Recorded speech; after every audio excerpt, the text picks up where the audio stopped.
Hi everyone, and welcome to week 29 in our 52 weeks of art journaling challenge. Sometimes I call it 365 days in the life of a journal. So I was getting ready to say that, but I'm like, oh, I'll throw everybody off. So yeah, 52 weeks or 365 days in the life of a journal. So week 29 is a little funny, and you'll see why when I read what it is. You'll understand, because it's when I first made this course live. It didn't start January to December. I think I started somewhere in April. And so at this point we would be at the beginning of December. So important arrivals, the Advent. So like the idea of Advent calendars, especially like in Christian practices. I don't know what other religions. I'm sure there's other religions that have something like similar to the Advent, where you count the days before Christmas. Sometimes it's 25 days, sometimes it's 15, different things. So, but what I liked about the word Advent is it had to do more with important arrivals. That's what I was connecting with in this prompt. Because during the holidays, we all celebrate different things. We celebrate different ways. Some people don't celebrate, some do. Some are, with various religious and cultural backgrounds and celebrate different ways. So it's not so much about, I decided that for me personally, it wasn't so much about the cultural societal norms around what happens in the month of December, but it was about the idea of important arrivals, because we have the winter solstice that happens in that month, right? And it's like the end of the entire cycle on the 23rd, 24th, and 25th, and then which makes it the shortest day of the year, right? And then it becomes then after that the days start getting longer again until it gets to the spring, which is my favorite time of the year. So I looked at the Advent as important arrivals. A lot of things happen at the end of the year and at the beginning of the year, because to me, December, around the 25th through the 1st, like that's endings and beginnings. So for me, the focus of this prompt was about important arrivals. And so where this is kind of like, though the prompt originally is about, and as I'm working through this book, I'm actually restructuring a lot of the material. So this one will get restructured a little differently, but it'll focus more around important arrivals as opposed to the holidays. So I'll read to you the original prompt so you can appreciate it, but it's definitely going to be different. So the holidays have always been so much fun for me. As a little girl, my parents paid extra special attention to Christmas and the holiday, tons of fun for our family. And I endeavored to do the same for my kids as they were growing up. So the idea of important arrivals is very significant to me. I use this time of year to plan forward into the coming year, plotting new ideas, destinations, and workshops. So I encourage you to do the same. I realize that this can also be a very stressful time of the year, as we remember the fun times we had with loved ones that are no longer with us, or childhoods that may not have been as idyllic. And it's so funny, because right before I put this video on to tape this, my youngest daughter, who's 20, she's walking around the house in this big overstuffed bear suit, right? Like a cuddly, but it was like in the men's department, so it was huge, and she's petite, but it's like her little comfy kind of outfit. And but she hadn't put it on for a while, and when I saw her, it immediately reminded me of my brother, who when he was about 6 or 7 years old, my mother made him a tiger suit for Halloween, and that boy would not put that tiger suit down. After he wore it every single day. He wanted to wear it to school. My mother convinced him not. When we would go to the malls, out to the store, he would wear that darn suit. And I was like so embarrassed, because I was in my teens. I'm like, oh, my friends are going to see me. And my mother was like, get over it. But it's so funny that right before coming here, I had just reminisced about my brother. It was a little melancholy. And I think about Christmas, how, it reminds us of, people who are no longer here. And he's definitely transitioned about 6 years ago now, so I do miss him. But, you know, yet we now realize that we create our narratives, and as we advance our visual vocabularies and tell our stories through our art, we can express our thoughts, feelings, and desires in our artwork. I created, and so then I talk about how I created my own Advent journal to document the holidays and encourage you to do the same. So that's the part we're going to shift in this prompt. And as I rework this chapter, I'm going to take the idea of the holidays out per se, but keep the idea, because we're, you know, right now, in the last year, you know, we've been living with a lot of challenges, be it health, you know, losing loved ones and family. And it's a kind of similar type of vibe going on right now. So, but the idea of Advent, the etymology of it is, it's Middle English, borrowed from medieval Latin, adventus, going back to Latin, which is arrival, or appearance, and from advent, A-D-V-E-N, it's a variant of adventire, to arrive. So it's the idea of important arrivals. And until I was actually writing this chapter and thinking about the holidays and how we can use that as inspiration, I didn't really know that that's what the Advent meant, that it meant important arrivals.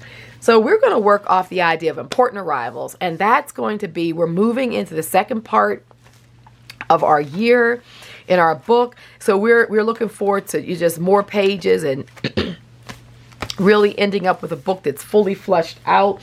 And I brought this is one of my very first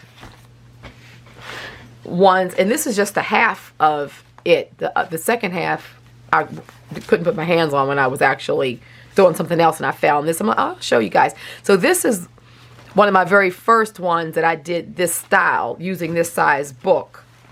And then we're going to put covers on them. So I use leather covers, but you can use fabric, like even a heavyweight upholstery cloth. So if you have some old leather jacket, something, you know, like I always repurpose. Like all my leather is repurposed from jackets and things I find at the thrift store and what have you.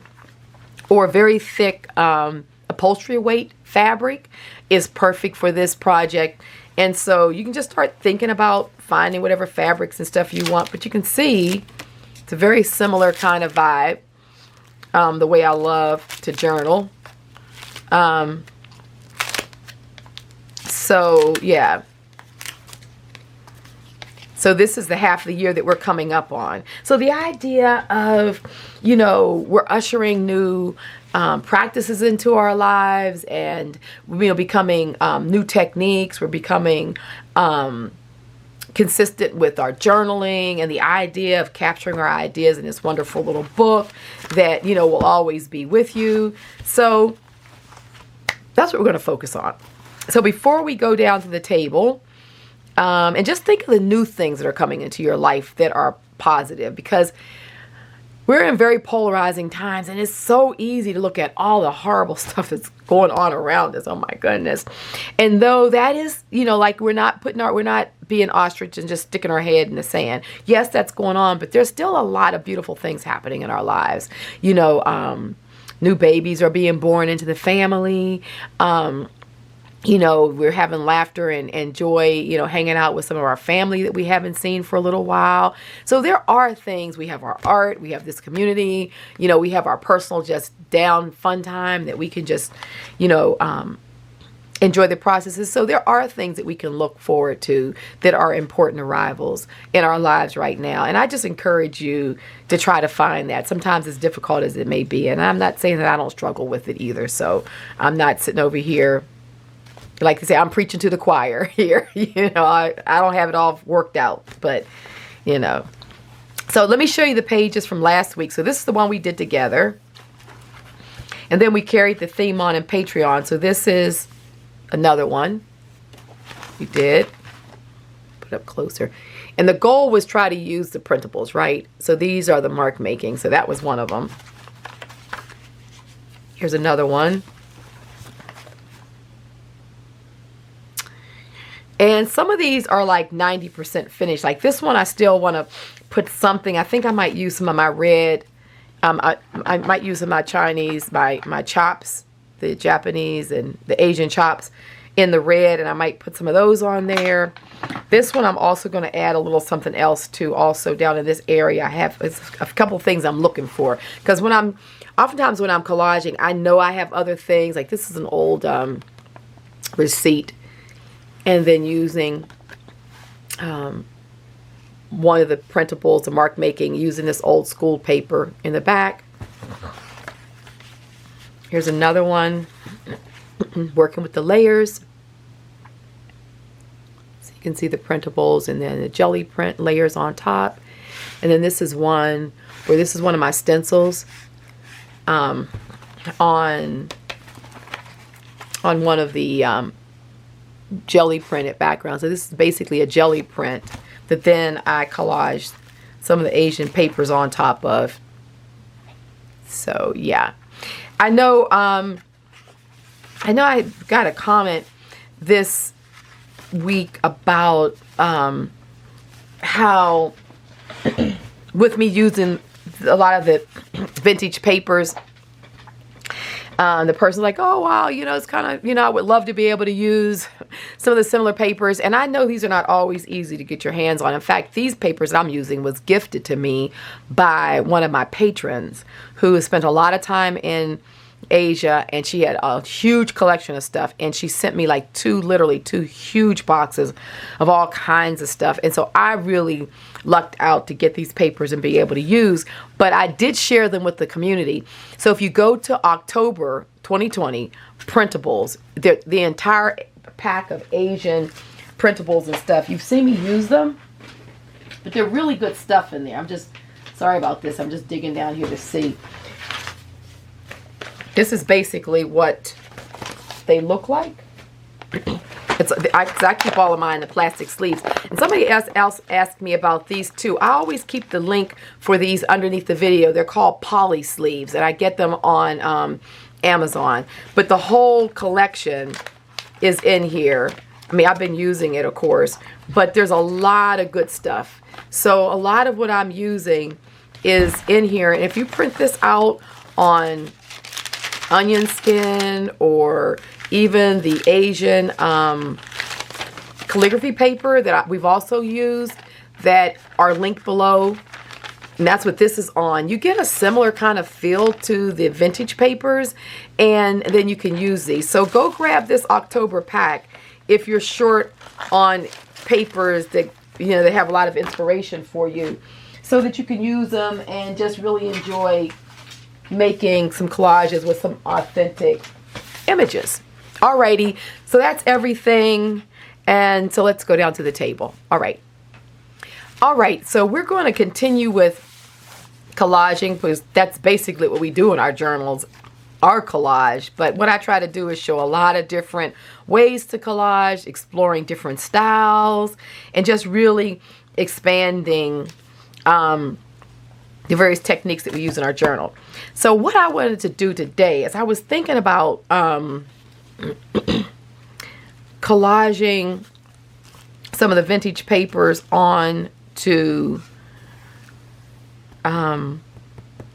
fabric.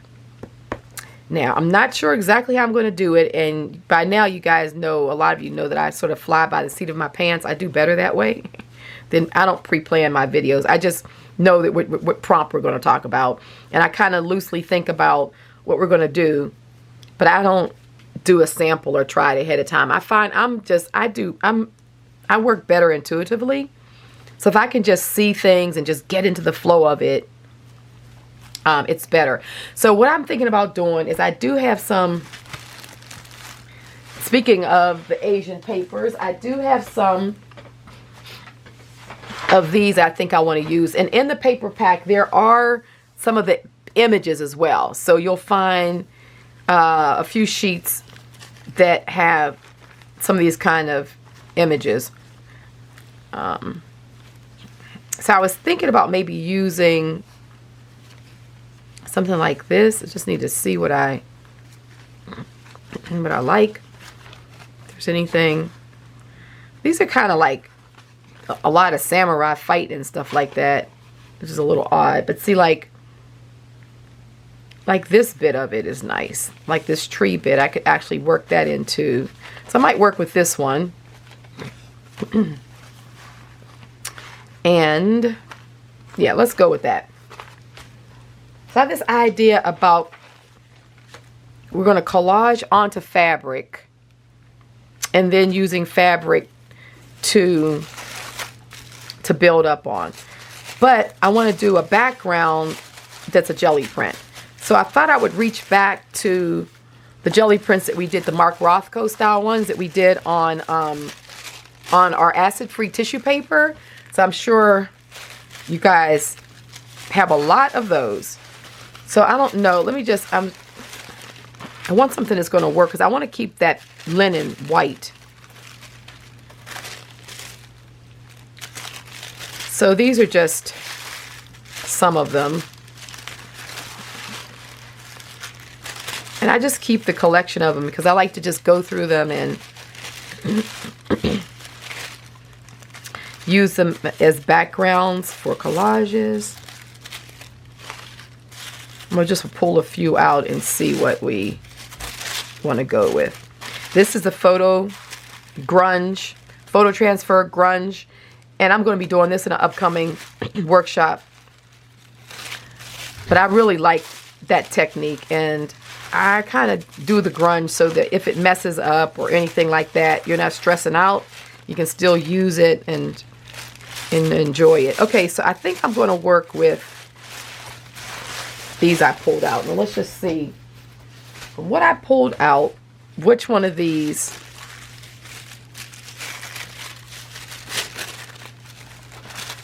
is going to work.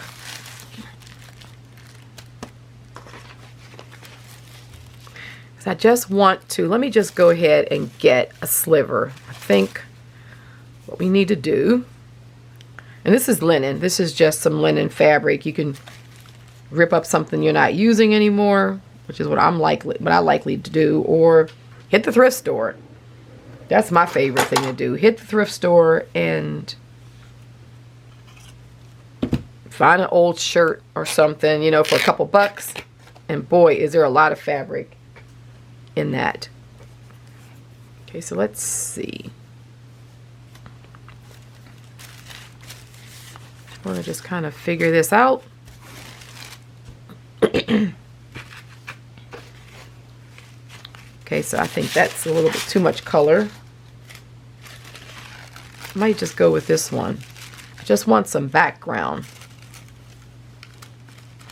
Oh, that'll be good. See, we just want, this is like just old wall background. So when you pull these kind of prints and you're like, I don't know. These are perfect for background papers. And that's why when I do a session, I make a lot of papers and then I have them ready for when I want to start, collaging, making some art. So let's see. We start off by getting this edge. So I'm going to go ahead and use my water brush so that I don't rip the paper some kind of weird way. So just a little bit of water works wonders. And just pull away. You hold down on the ruler.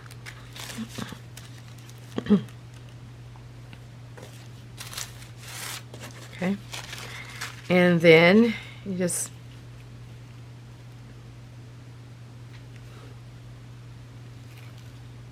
get it a little wet and then just pull away. And you get this nice feathered edge. Okay. So what I like to do is I like to just go ahead and put, so I'll put a little higher on the page, and I'm just going to put the whole piece down because it just, the whole tissue paper might as well just fill up the whole page. No need to try to cut that out because then we're going to do some stuff around that as well. So let's go ahead. I'm going to use my glue stick. Because on this, what I'm going to do, two things.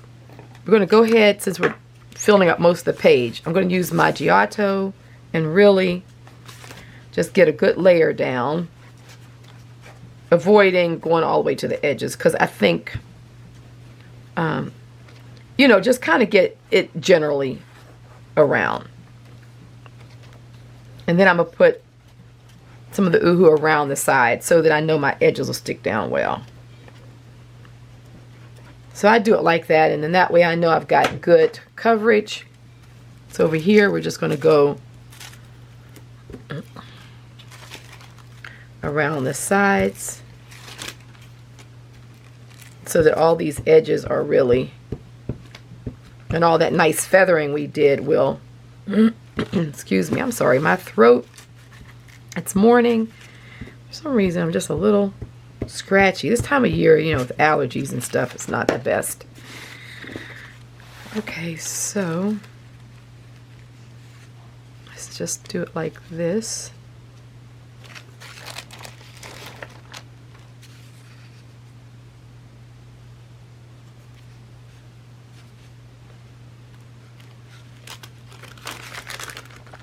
So we'll start at the top and just kind of start smoothing it down. Try to smooth from the middle out. That way you have a tendency to get the least amount of wrinkles. Okay, that's good. Like that. Okay, so that's basically our foundation. Now using this,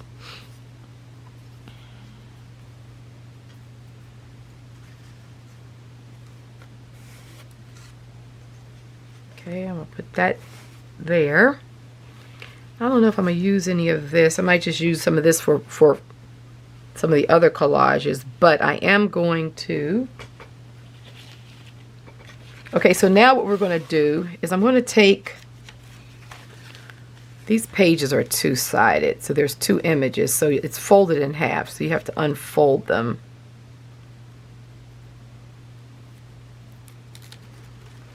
Okay. I want this little kind of garden thing.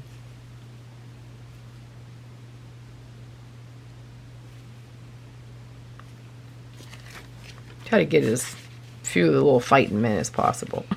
I just like this garden scene. I probably will even, so you know what I'm going to do? No, I'll put it all down, and then I can put something else over that. We'll play around with it. Okay, so what I'm going to do is go ahead and you could use the matte medium. And a lot of times I do, but I also like, believe it or not, to use the Giotto, because this Giotto really works well on fabric. So let's just get a really good layer.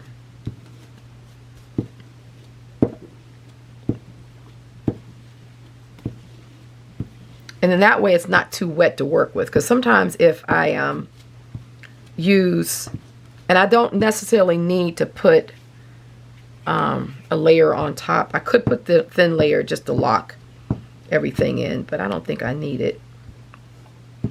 So a really heavy duty glue stick or white glue, any glue you have, or you can use the matte medium, no problem there. But I just find sometimes when I'm doing the videos and working in, because I like to try to work in real time, so it's like, you know, you guys are seeing this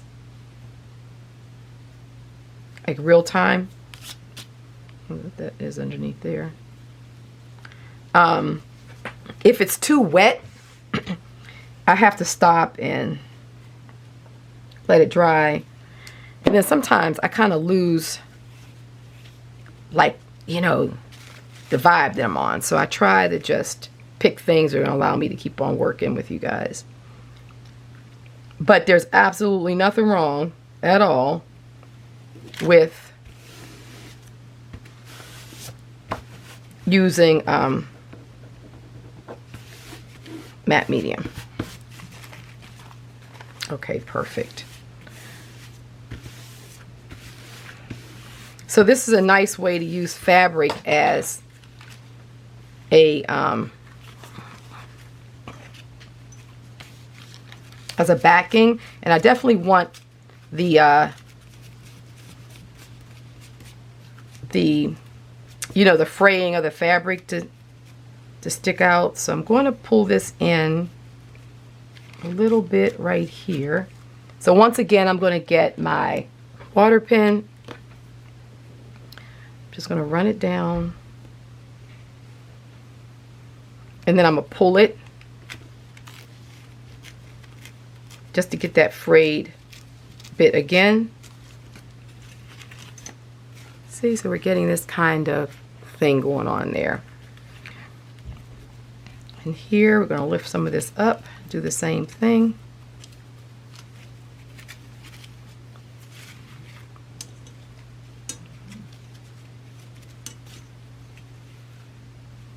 Okay. So any kind of papers, any kind of antique papers you may be using, even old book pages. You could use botanicals, you know, just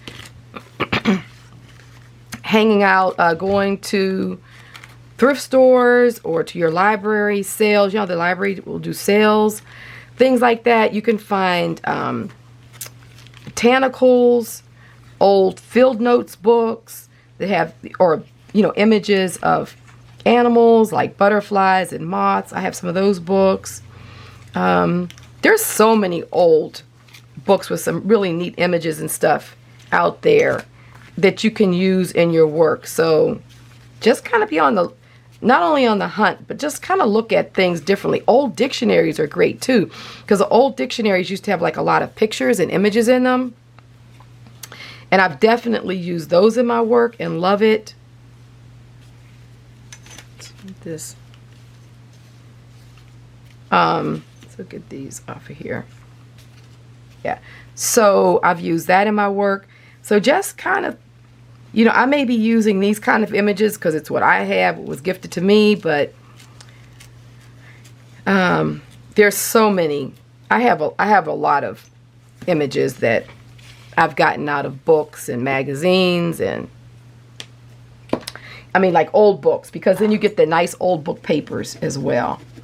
So this.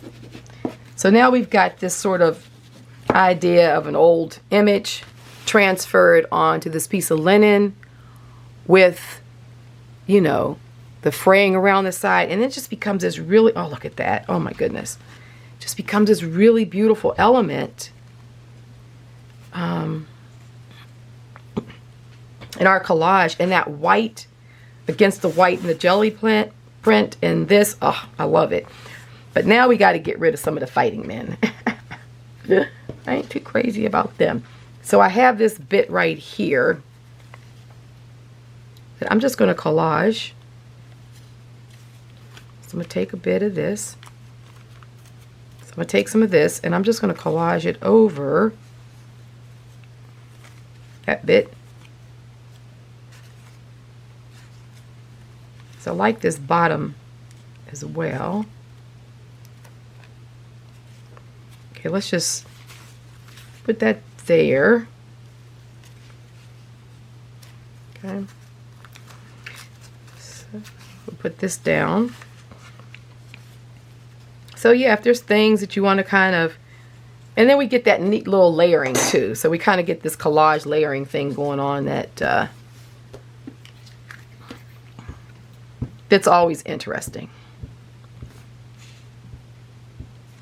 I love using fabric as a substrate for collaging images on top of.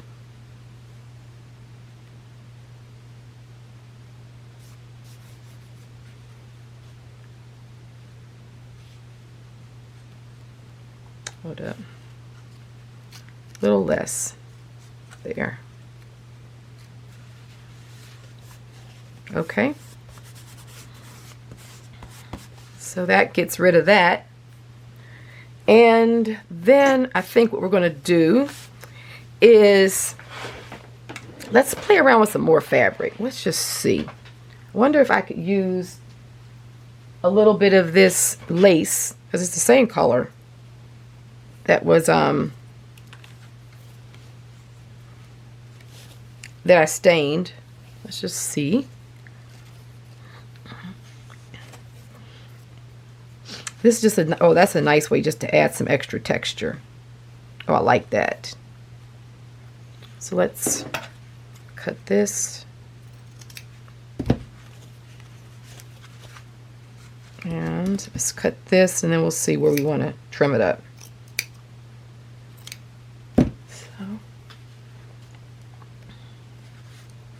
So let's just see. I'm going to kind of add that in there like that. To see, it's subtle. It's just really neat.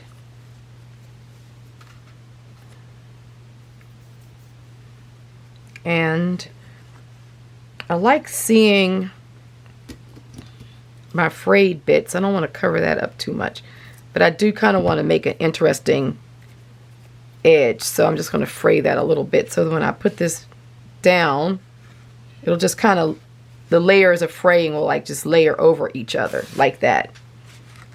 So I like that. Okay, and then there are some, let's get some, in fact, I'll work with this too. There's text in here that we can use, because I know a lot of you have these printables. So let's just, so you can see how well it all works together.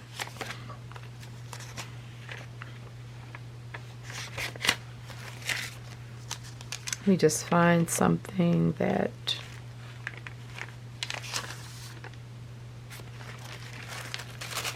I want something that's going to, I'll take this as well.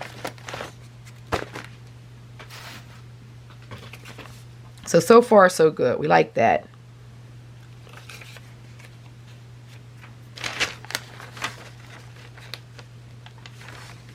So I'm going to work with this bit. These I created in this pack as strips that can be easily made into washi tape, because you can use double-sided tape and turn these into strips of washi. Just kind of cool. Using water again. And it also just kind of gives long strips of scripting like I'm using here. So I have different shapes in the pack that can be used to make, you know, cards, tags, pockets. They're all different kind of shapes ready. And then of course there're just a lot of different neat shapes just ready for having different elements in your collage. So everything's not the same size. I'm conscious of that when I make my packs, because I don't want, you know, who wants all the text the same size? You need different various sizes to see how, like, this is one size and then this is a different size. I change the sizes and stuff too to give more variety. I want this to go across the bottom there, because remember we still had that white area. But I think what I want to do with this one is I have some of this sort of light pink silk from an old blouse. I was thinking maybe we could do a similar thing. Let's just see. I want to put it on top. So let's go ahead and glue this on top and then cut it. So we're kind of sticking with a similar technique of just using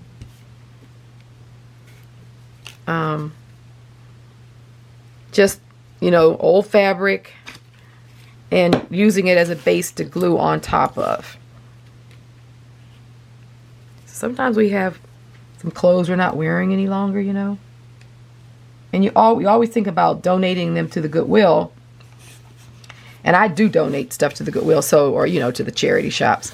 So depending on what it is, if it's something really, like really good, and, you know, I know people could get more use out of it again, you know, I'm not going to cut it up or tear it up. But if it's something that, you know, when you take it to the charity shop, they're going to just throw a couple dollars on it, then I'm going to go back and try to buy something that's old fabric. I might as well just keep what I have and tear it up. So kind of think about your clothes like that as well. Okay, so I'm just going to get a piece down. I don't need a... Okay. So let's just go ahead and cut this. This frays nicely too.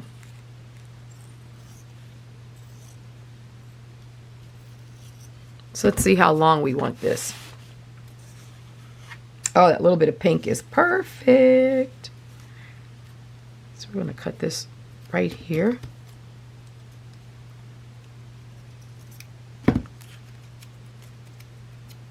So then what I do is I just kind of pull it in and it frays nicely.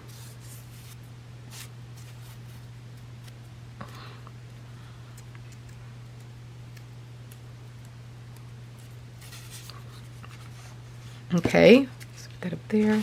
So see, that's that little bit of color just acts as a nice back, and it gives some extra, make sure this is down there pretty good. It just gives some extra layers. You know, I'm all about layers. It gives extra layers and dimension to your collaging. And so it takes something like this that's been reproduced on, you know, just some calligraphy paper that you can buy, you know, right on Amazon currently. An old shirt, some old silk, organza, or anything that you have that's, you maybe old scarves. A lot of times we inherit a lot of old scarves and handkerchiefs and stuff like that. They're really pretty fabric, but you're not going to use it as a handkerchief or anything any longer. So it's something about the quality of that that really looks good. And so I like all that extra layering. So here we are. I'm just going to take a little bit of this off. It's a little too long. So I'm going to lift it up a little bit so I can tear this and yet still have like a frayed end, you know. Okay. Alrighty, so I like this. So let's go ahead and commit it. So I think we've gotten somewhere now. So that's going to go there, and then this is going to go on top. So this is going to go slightly underneath. So let's go ahead and glue this down. There. Alrighty, okay. I just didn't want to make sure that the video didn't end at an important part. So just, okay. So using the Giotto. This is going to go right about there. Let's see.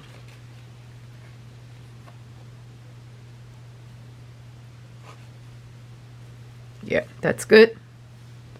Fingers getting sticky. Okay, so let's go ahead and put that down. Yeah, so that's just right out the paper pack, and look how good it looks against the actual vintage piece. I mean, they're all fun, and I push and pull, you know, with antique and reproduction. I love using my photocopier.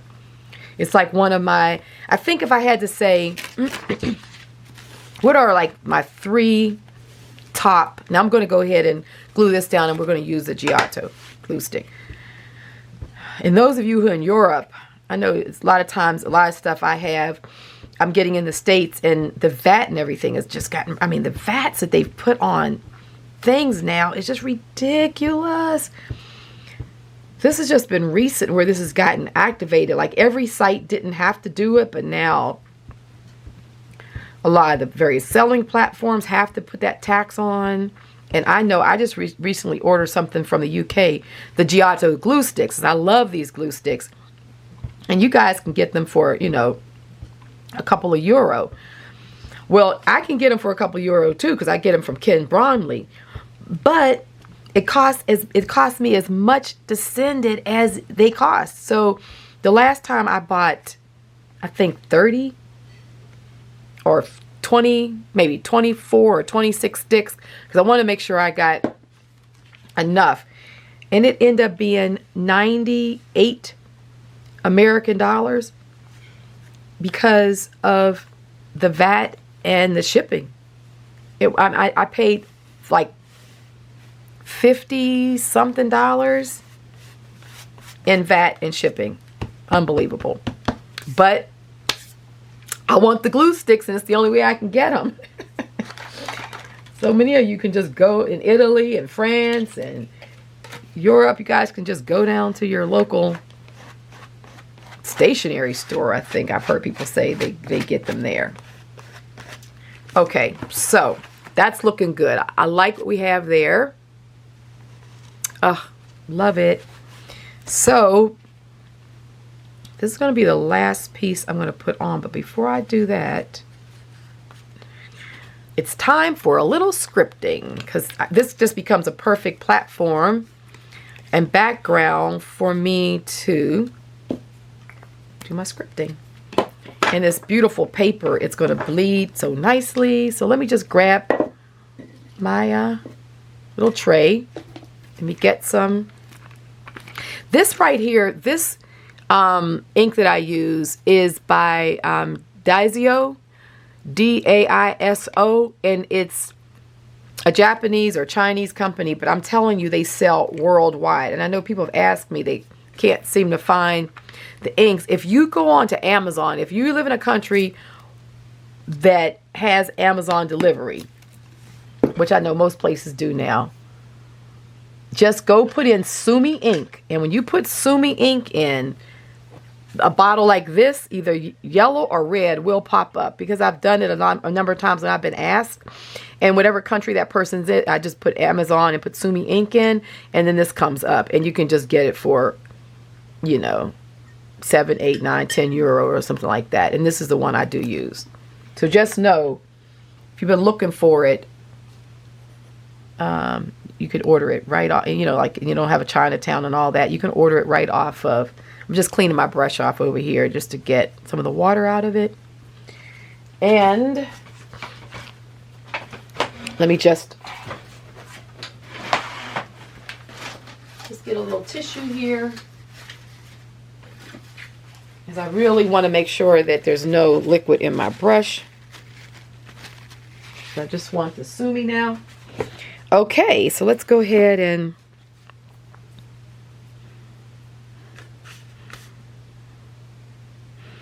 do some scripting.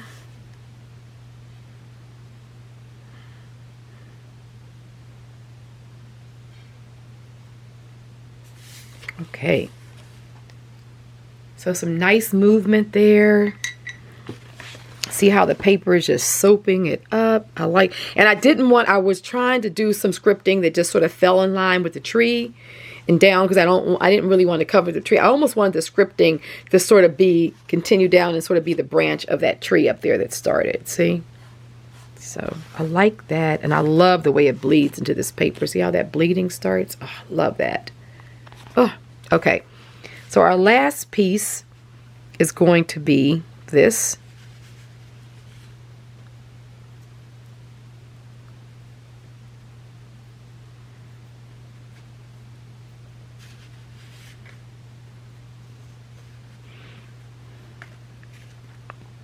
Let's just get a little bit more of a rip here.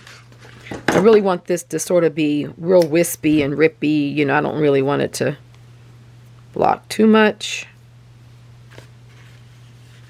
Just adding it as an extra element. In fact, after I did that little ripping, after I did that, I want to see my little bleeding. So that's what happens. Things change. You just kind of keep working with it. Okay, that's good.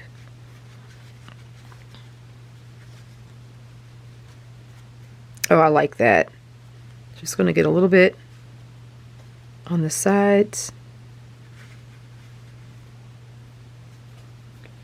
Just to add that extra bit of texture. It's almost like grass, or, you know, some kind of high fauna or something at the bottom of the this tree. Okay, so here again, I use the Giotto. And what I'm going to do is I'm just going to kind of put a bit of it in this area. So I don't want this put down flat. I'm not trying to do that. But this Giotto is really good at holding fabric in place. And it dries nice. See, so that'll hang out right there.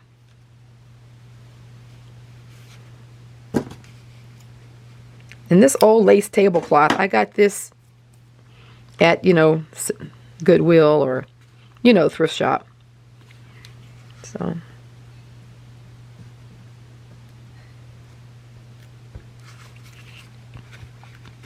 So you can find this. And then I just coffee and tea stained it.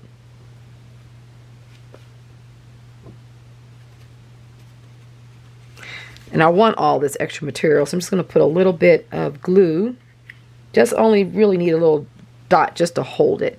Because I want the volume, so I don't want it to be like flat and, you know. Oh, I love it.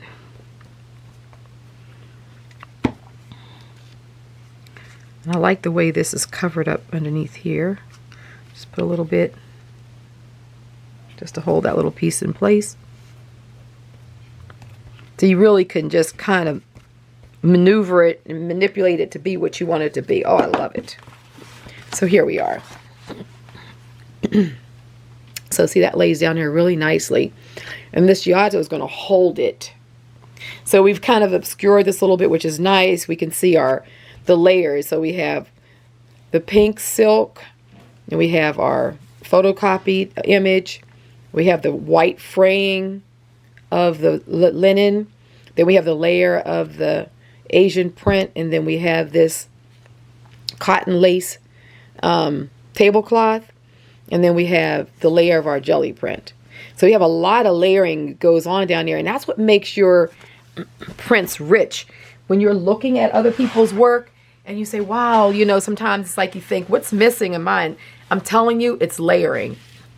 Always just figure out how you can add a little bit more. Like when I'm working, I'm always looking at like, what else can I add? Like even here, I feel like the top right here, like I could add like a little element of just this part with the holes. Because I like this whole business, because what it does is it looks like, maybe I can just rip this. To me, it looks like it finishes it off, like it gives it like a crown at the top of this print. And see, all that little bits of information really add to your finished piece. Because the eye just travels around and it keeps on seeing stuff and it keeps on seeing stuff.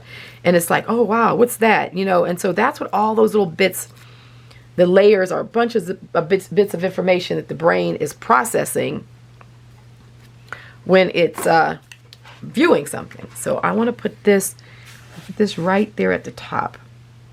I'm going to use my Oohoo very gently because I don't want this to rip, and this old paper is fragile and I ripped it just then anyhow. It'll be okay. So I kind of want to just get this. Let me see.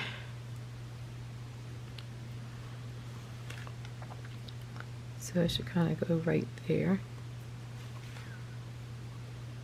I'll lift this up a little bit and move it over.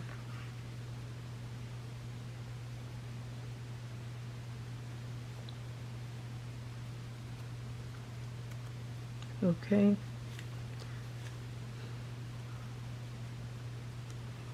It's a little tricky to work with, and my fingers are very sticky. So, hold up, let me just get this.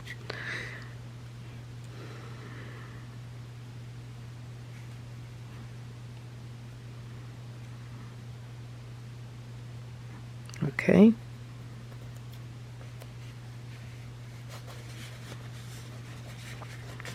Okay. See, so it just gives it that little bit of extra things for, let me get a little more glue on here. Let's just put it on here.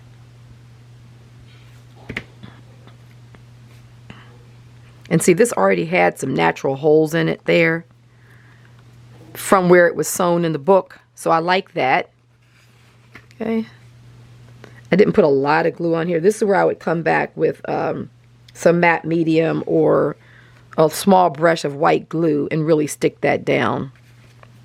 Oh, I like that. So see how it just gives this like little finish to the top that's just like, you know, here again, it's just old, it's grunged, but it works in with the paper. And that was just a little piece of the, where it was sewn that, you know, we cut off. And it just adds that little extra something to the top, because I felt like we had stuff going down the bottom, but I felt like we needed just a little header there at the top. And then it just has this really neat old world look. And we started with the base of our Gelli prints when we were just doing the glazing and the Mark Rothko. So from that video, for those of you who are new to this, you're coming across me for the first time, just go back and look at Gelli printing Mark Rothko video a few months back, and we made a lot of these. And yeah, and then just kind of go find some old fabric, some stuff that you just been sitting in a drawer you haven't been using, didn't quite know what to do with it, and just use them as foundation for some interesting images. Or even you can take your Gelli prints, some maybe interesting Gelli prints you have, and you can back them onto the fabric and then use them and collage with them with the fabric backing on them. It's just a different way to create an element of interest in our collages. So I hope you guys enjoyed this as we think about important arrivals. And yeah, this is just a week. I know I've been really pensive this week, so I guess this is a week just to be thinking a lot and letting it's just going easy on ourselves. So enjoy this week's collaging in our journals, and I will see you guys next week. Love you so much. Please thumbs up the video if you enjoyed it. If you're new, make sure you hit the subscription, the little bell, and hit all so that you'll get the videos, because otherwise you won't necessarily see them when they go out. We do this every Saturday at 7 a.m. Pacific Standard Time. And I think that's everything. All right, take care. Bye-bye. Have a great weekend. See you guys.